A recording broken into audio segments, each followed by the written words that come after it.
Ајде да ја слушниме приказната за глувчето и лавот.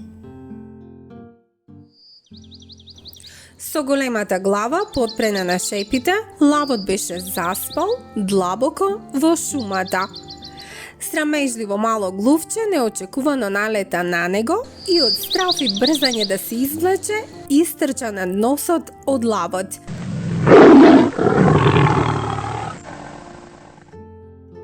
Лут затоа што глувчето го разбуди од сладката дремка, лавот ја положи огромната шипа врз него, решен да го изеде. Поштеди ме, го молеше малото глувче. Пушти ме да си одам, те молам. Еден ден ќе ти се одолжам, ти ветувам. На лавот, самата помисла дека еден глушец би можел да му помогне, му беше смешно.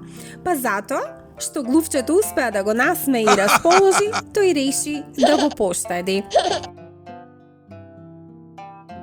Неколку дена подоцна, додека го демнеше својот плен во шумата, лавот беше западнал во ловечка мрежа и не можејќи да се ослободи, ја затресе шумата со лутото рикање. Глувчето кој беше во близина го препозна гласот на лавот и брзо потрча да го најде.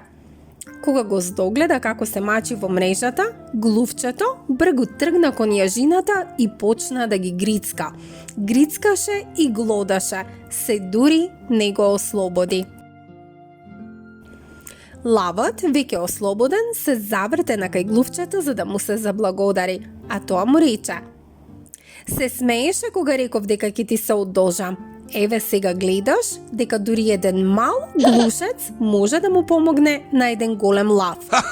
Тој ден лавот свати дека ниедно добро дело не е залудно и реши веќе никогаш да не потценува ниту едно мало суштество. Се надевам ви се да падна. Чао.